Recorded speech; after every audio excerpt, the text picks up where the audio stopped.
Hello everybody. Today I'm going to be talking you through the first topic of chemistry, which is atomic structure and the periodic table. So just a quick run through of the whole of the topic, just some little facts before I do, if I do decide to do videos that splits it down into its little sections. So atoms, everything is made up of atoms, and they are so small that you can't actually see a single atom without a really good microscope, and it would have to be really good and really zoomed in to be able to see one atom. You might not even be able to see one atom, I don't know, but you might be able to see a cluster of them, because they have to have been seen to have been proven, obviously. So, and then the elements obviously are made up of these atoms, but in various forms with different numbers of protons, electrons and neutrons. Compounds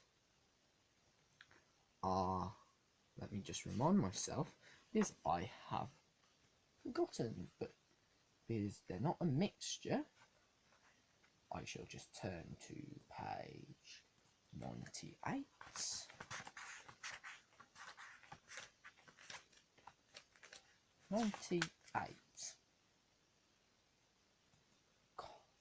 Atoms join together to make compounds. So if they've joined together, so like they join together, do compounds, different atoms do. So compounds, so let me just check out a bit more about compounds. I'll tell you a little bit more about them as I remind myself as well. So the elements, yeah, I thought it was. So elements are compounds that join together. Then the compounds are elements that join together. So like if you had iron oxide, iron and oxygen have joined together to make that compound. So chemical equations, you've got to remember chemical equations, that is going to be something, possibly plus something, yeah, definitely plus something. Then you have an arrow, which means makes, so not an equal sign because it isn't the same, and then whatever it does. And if it's a reversible reaction, you do a half arrow pointing the way that a normal arrow would go, and half arrow pointing back towards our product. No, not a product, our stimuli, let's say. So mixtures are things that are put together sometimes for a certain reason, but loads of different things. They don't have to just be elements, they can be anything. And chromatography is where you get some chromatography paper, obviously, and you draw a line in pencil so the pencil line doesn't move, and you put a dot of ink on there, put it in water, and not all of it, just up to the line, and then it will slowly start moving up the page, showing you all the different colours in that pen. So you can separate it in different ways, that's what you've got to remember. Like, and then distillation is where the atoms and molecules and stuff like that can move around everywhere. They can go through water usually with distillation, I believe. let me just check that out. Distillation 102. I don't want to be giving you wrong information. This is why I'm checking it up. 102. Distillation is used to separate mixtures which contain liquids. So I was along the right line with the liquids, but maybe not with the atoms. But I'm still learning this as well. So this is why I'm checking as well. So it's a bit of revision for me.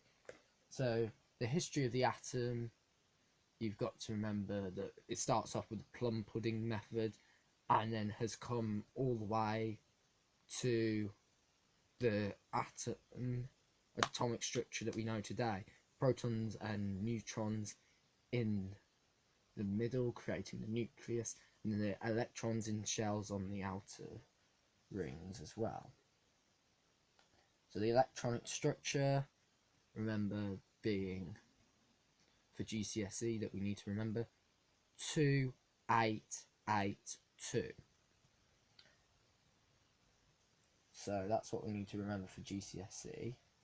So the development of the periodic table, we've had people, I think, like Mendeleev, who have created the periodic table through times, picking out things that are similar, and we've had people who left the gaps because they could work out a certain structure and thought there's something missing in this pattern, and left the gap for where it was meant to go until we get the periodic table that we know today. So modern periodic table, which you're given in the exam, brilliant. One thing the exam board is nice to you about. So the metals are on the left hand side of the table usually, and the non-metals are and the that's right. The non-metals are on the right hand side. Yeah. Okay, so group 1 elements, stuff like beryllium, hydrogen, they only have one electron in their outer shell. Group 7 elements have stuff like iron, I believe. Let's just check that. No, iron's not a group 7, sorry. I meant fluorine. Fluorine's a group 7 element, which has 7 electrons in its outer shell. Group 0 elements, or group 8 elements, they have 8 atoms, full outer shell, usually. So that's all. Hope you learnt some stuff with me.